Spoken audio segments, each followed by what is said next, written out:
당신의 건강을 플러스하는 시간 TV홈닥터 더 나은 클리닉. 여러분 안녕하세요, 박소영입니다. 온도, 습도, 불쾌지수까지 모두 오르는 여름철.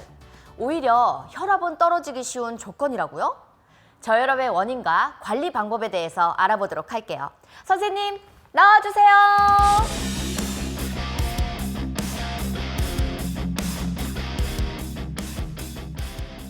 선생님 안녕하십니까? 안녕하세요. 선생님, 오늘 할 주제 어떤 걸까요? 네, 오늘 할 주제는 저혈압입니다. 우리가 고혈압은 많이 알지만 저혈압은 잘 알기 어려운데요. 날씨가 무더운 지금 여름철에 꼭 주의가 필요한 시점입니다. 오늘의 주제, 선생님께서 이야기해 주셨듯이 저혈압입니다. 고혈압에 비해 알려진 정보가 많지 않은 것 같은데요. 고혈압 환자가 더 많아서 그런 걸까요? 네, 고혈압이 좀 더 많기도 할 것이고 고혈압은 혈압이 높은 그 부분에 대해서 직접적인 치료가 있지만 저혈압은 딱히 질환으로 분류하기보다는 혈압이 일시적으로 낮은 상태에 가깝기 때문에 저혈압에 대해서는 치료하기보단 혈압이 낮아지는 원인에 대해서 치료를 해서 아마도 그렇게 될까 생각이 됩니다. 그렇군요. 그만큼 저혈압 관리가 더 중요하다는 말씀이실까요? 네, 관리가 훨씬 중요하겠습니다. 그렇다면 이번 시간에는요, 저혈압에 대해서 좀 더 자세히 정확히 알아보도록 하겠습니다. 먼저 이 저혈압의 진단 기준은 어떤 걸까요? 네, 일반적으로 혈압이 수축기 140, 이완기 90 이상을 고혈압이라고 한다면 수축기 120, 이완기 80 미만을 정상으로 보고 수축기 90, 이완기 60 미만을 저혈압이라고 봅니다. 흔히 이 고혈압보다는 저혈압이 더 위험하다는 이야기를 많이 하는데요. 저도 사실 저혈압이거든요. 이게 맞는 이야기일까요? 네, 일반적으로 저혈압을 치료해야 되는 병으로 규정하고 있지는 않아서 고혈압과 비교해서 무엇이 더 위험하다 이렇게 말씀드리긴 조금 어려운 부분이 있습니다. 다만 저혈압이 위험하다 이야기가 자꾸 나오는 것은 저혈압을 만드는 몸의 상태 때문이라고 생각이 됩니다. 예를 들면 감염성 폐혈증이나 심한 탈수가 있거나 심한 출혈이라든가 몸 상태가 나쁠 때 혈압이 떨어지게 되는데 이는 당연히 위험한 상태입니다. 또 혈압이 낮아질 정도의 몸 상태라면 기립성 저혈압이나 기타 실신의 위험도도 높아질 수가 있어서 그렇게 이야기가 되는 것으로 생각이 됩니다. 그렇군요. 이 저혈압이라고 다 같은 저혈압이 아니라 다양한 종류로 구분할 수 있다고 들었거든요. 네, 저혈압이 여러 원인에 따른 증상이기 때문에 다양한 질환의 동반 형태로 나타납니다. 우리가 심한 감염병이 있거나 심한 출혈이 있어 병원에서 간혹 쇼크라는 이야기 듣는데 이런 부분도 있고 갑자기 앉았다가 일어날 때 혈압이 떨어지는 기립성 저혈압도 있고요. 식후 혈액의 장 분포로 인해서 혈압이 떨어지는 식후 저혈압, 고혈압이나 전립선 비대증 등의 약물에 의한 저혈압 등으로 나눠볼 수 있습니다. 이 고혈압 환자에게서 저혈압 증상이 나타나기도 할까요?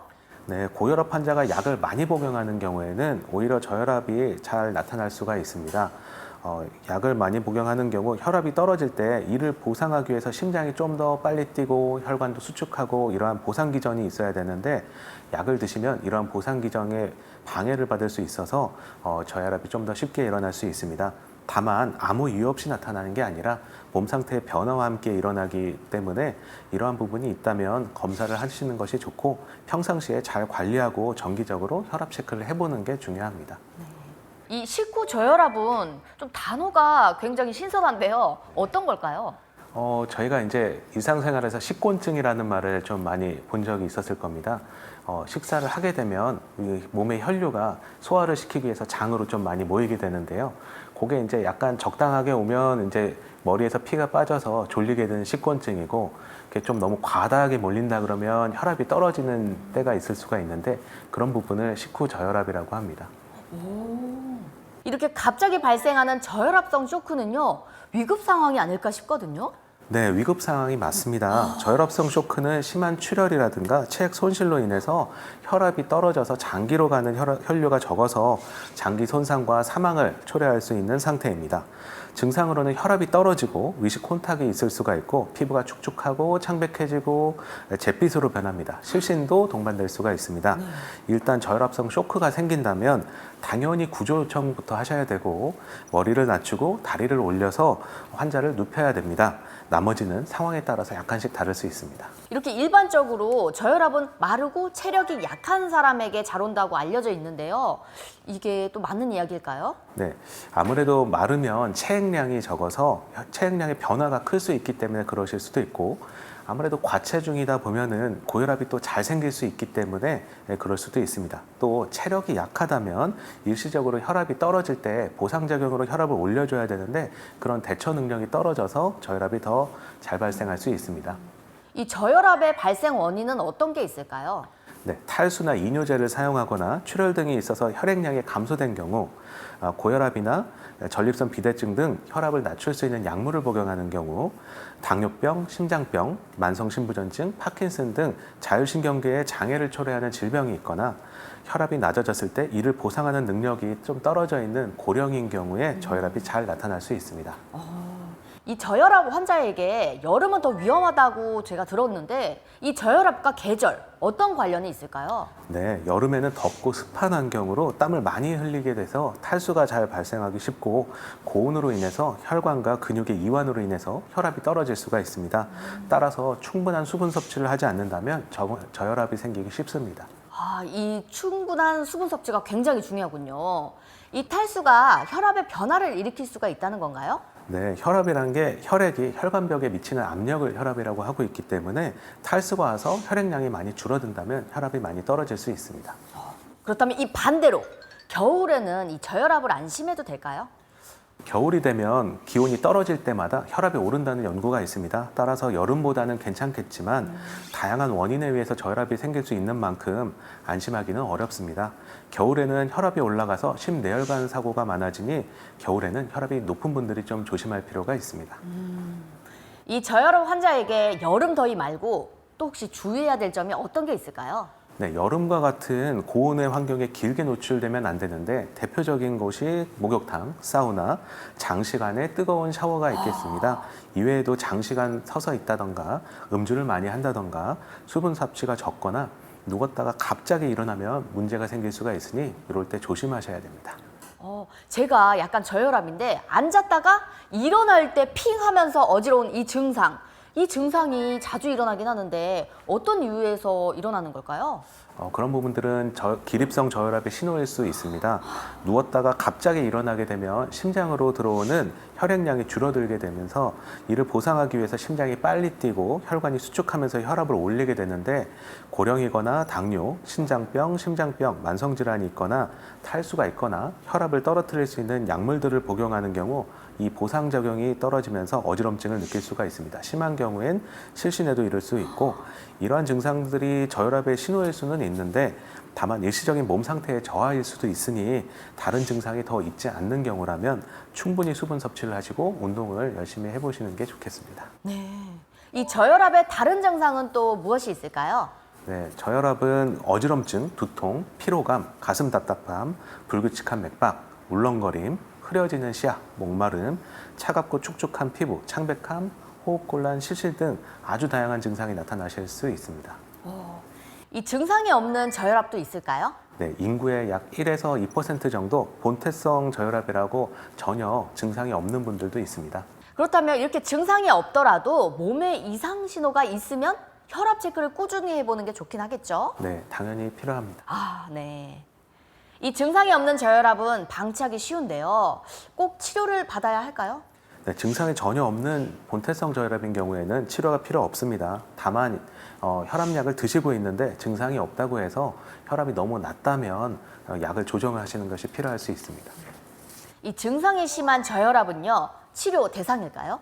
네, 증상이 심한 저혈압은 당연히 원인이 있을 가능성이 높기 때문에 원인에 대한 치료가 필요합니다. 그렇군요. 이렇게 꾸준히 잘 관리하면 저혈압에서 정상 수치로 돌아오는 경우도 있을까요? 원인이 있던 경우라면 돌아올 수 있습니다. 원인 질환에 대한 치료를 말씀하시는 거죠? 네, 이 부분은 이제 원인 질환이 있는 경우에는 당연히 원인 질환의 치료이고요.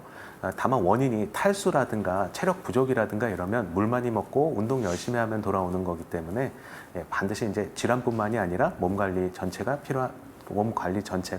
필요할 수 있습니다. 그렇죠. 선생님은 요즘 네. 수면 푹 주무시나요? 더워서 잠이 잘 안 오더라고요.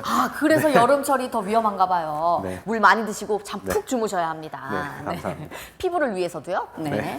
이 저혈압 환자를 위한 관리 사항을 알려주시면요, 정말 좋을 것 같은데요. 특히 여름철에는 어떤 관리가 필요할까요?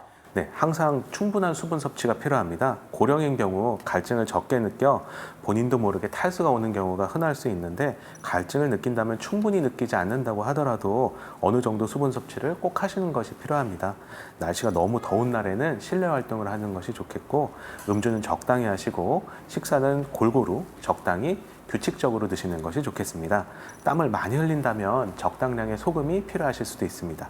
눕거나 앉았다가 일어날 땐 천천히 일어나시고 평소 운동을 하시는 것이 필요합니다.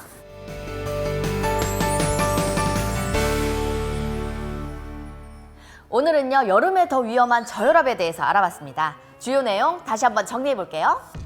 저혈압의 진단 기준은 어떤 게 있을까요? 네, 수축기 혈압 90mmmercury 미만, 이완기 혈압 60mmmercury 미만일 때 저혈압이라고 합니다.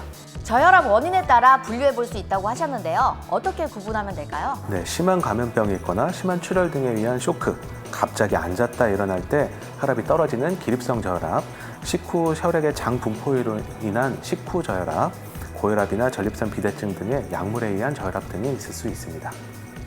저혈압 증상으로는 어떤 게 있을까요? 어지럼증이나 두통, 피로감, 가슴 답답함, 맥박이 불규칙하고 울렁거리고 시야가 흐려지고 차갑고 축축한 피부라든가 호흡곤란, 시신 등 다양한 증상이 있을 수 있습니다. 여름철 각별한 주의가 필요한 이유가 있죠. 무엇을 주의하고 어떻게 관리하면 좋을까요? 네, 항상 충분한 수분 섭취가 필요합니다. 날씨가 너무 더운 날에는 실내 활동이 좋습니다. 음주는 적당히 하시고 식사는 골고루 적당히 규칙적으로 드시는 것이 좋습니다. 땀을 많이 흘린다면 적당량의 소금 섭취가 필요할 수 있습니다. 눕거나 앉았다 일어날 땐 천천히 일어나시고 평상시 운동을 하는 것이 좋습니다. 고온다습한 날씨가 계속되는 여름철, 혈압 관리가 무엇보다 중요합니다. 주기적인 혈압 체크와 수분 섭취는 필수 사항이니까요. 여러분 잊지 말고 실천하세요. 시청해주신 여러분 감사합니다. 감사합니다. 선생님, 푹 수면하기 위해서는요 운동이 중요합니다. 네. 지금 이 순간부터 운동하시면서 집에 가시죠. 하나, 둘, 하나, 둘, 하나, 둘, 하나, 둘.